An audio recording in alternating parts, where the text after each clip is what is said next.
एक तो आज बरगे साहब वज़ीर आज़म पाकिस्तान जनाब शहबाज शरीफ साहब ने भारत को मुज़ाकरात की दावत दी।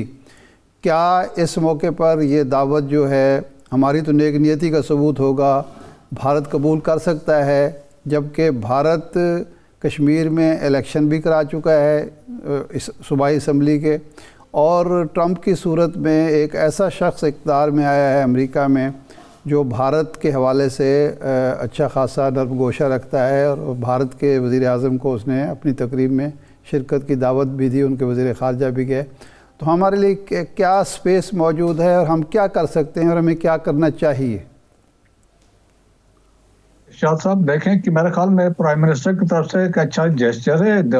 जो फॉरेन अफेयर्स में जब बात होती है तो एक अच्छा एज ए रिस्पॉन्सिबल स्टेट के तो हेड के तौर पर उन्होंने एक अच्छा जेस्चर दिया, लेकिन हमें तवक्को नहीं रखनी चाहिए, ना हमें तवक्को है, क्योंकि उन्होंने तो वाज़ेह तौर पे कहा जिस तरीके से वो बात करते हैं, जो इनके मिनिस्टर्स के स्टेटमेंट से रेटरिक्स हम जब देखते हैं तो वो तो पाकिस्तान को से बात करने को तो तैयार ही नहीं है। जिस तरीके से आप देखें ना, क्रिकेट मैच खेलने को तैयार नहीं है, यहाँ पाकिस्तान अपने टीम भेजने को तैयार नहीं है।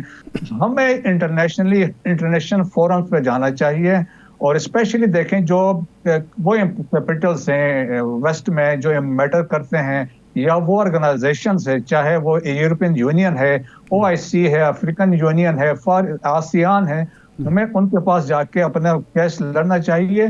और इसके अलावा देखें कि हमारे पास एक ऑप्शन ये भी है कि हमें एक इंटरनेशनल क्रिमिनल कोर्ट में जाना चाहिए, इंटरनेशनल कोर्ट ऑफ जस्टिस में जाना चाहिए, जो वहाँ पे ह्यूमन राइट्स की वायलेशन हो रही है। साहब, लेकिन ये जब ये 22 की जो बात हुई है, उनके वज़ीर ख़ारजा ने एक TV प्रोग्राम में तस्लीम किया कि ये हमने कत्ल किए हैं, न्यूयॉर्क टाइम्स ने भी उस पर स्टोरी छापी, लेकिन हम तो बाज़ाब्ता एहतजाज भी नहीं कर पाए। एक पहलू ये है। दूसरा ये है कि ट्रंप के आने से पहले अमेरिकी वज़ीर ख़ारजा भारतीय वज़ीर ख़ारजा अमेरिका गए, उन्होंने मुलाकातें की, फिर वो तकरीब में भी शरीक हुए बाद में। हमारे तो वज़ीर ख़ारजा ने अभी तक रुख ही नहीं किया अमेरिका का या यूरोप का कि जहाँ जाके वो इस इशू को उजागर कर सकें। मेरे ख्याल में आपकी बात सही है, देखें, लेकिन वो जो जयशंकर गए थे वो क्वाड कंट्रीज के रिप्रेजेंटेटिव के तौर पर उन्होंने बुलवाए थे, हेड ऑफ स्टेट को नहीं बुलवाया। जानली उन्होंने जिसको इनवाइट किया था वो प्रेसिडेंट शी थे, तो ही रिफ्यूज, उन्होंने अपने वाइस प्रेसिडेंट को वहां पे भेज दिया।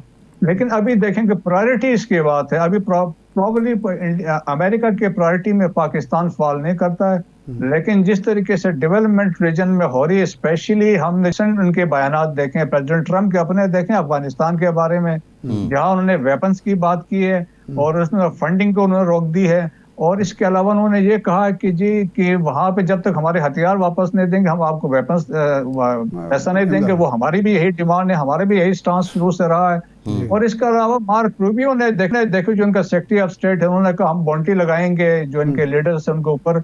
और इसके अलावा एक और इम्पोर्टेंट डेवलपमेंट भी है, जो उनके डायरेक्टर नेशनल इंटेलिजेंस है तुलसी गैबर्ट, जब वो कंफर्मेशन के लिए सेनेट के सामने अपील हुई तो शी सेड कि अफगानिस्तान से हमें बड़ा खतरा है वहाँ। अच्छा, हम ब्रिगेडियर साहब हम अफगानिस्तान के मैटर पे बात करेंगे, लेकिन पर्टिकुलरली कश्मीर की जब हम बात करें, अगस्त 2019 के बाद यहाँ पे पाकिस्तान में तो एक मोबिलाइजेशन मूवमेंट चली, हमने डोजियर्स भी दिए, हमने UN के सामने, सिक्योरिटी काउंसिल के सामने भी एहतजाज किए, लेकिन कोई टस से मस मोदी हुकूमत नहीं हुई। ये इक़दामात, उनके आइन की जो तब्दीली थी वो उसी तरह मौजूद हैं। अगर ये स्टेटस इसी तरह रहता है तो फिर क्या मुस्तकबिल होगा, और पाकिस्तान जो मुकदमा लड़ रहा है या कश्मीर कॉज को आगे लेके बढ़ रहा है सफारती अखलाकी एतबार से, फिर उसका मुस्तकबिल क्या होना है? देखें जी, हमने तो इसको लेके चलना है, इसको हमने डाई डाउन नहीं होने देना है। प्रोएक्टिव और एग्रेसिव डिप्लोमेसी तो हमने करनी है, और हर फोरम में इसको हमने रेज करना है। That is one thing. लेकिन देखिए, इंटरनेशनल रिलेशन में एक इंपॉर्टेंट चीज है कि आजकल के हालात जो डिसाइड करते हैं, जियो पॉलिटिक्स और इकोनॉमिक कंसिडरेशन देखे जाते हैं, तो वो एक बेसिक चीज है। और यहाँ पे देखिए, इंडिया के जब आप देखते हैं, देखें ट्रांसनेशनल रिप्रेशन जब हुआ, इंडिया साबित हुआ कि दहशतगर्दी में इंटरनेशनली इन्वॉल्व है, लेकिन अभी तक अमेरिका जो है उतना सीरियस नहीं जितना कनाडा सीरियस था।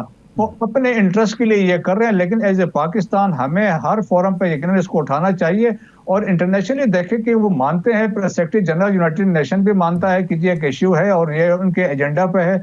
और वैसे हिस्टोरिकली भी देखा जाए, ये तो मोदी के आने के बाद हुआ। अगर आपके नेहरू के स्टेटमेंट्स देखें, गांधी के स्टेटमेंट्स देखें और रिटन रिपोर्ट्स हैं, डॉक्यूमेंटेड हैं, उन्होंने कहा था कि फेट और accession to be decided by the people of Jammu and Kashmir.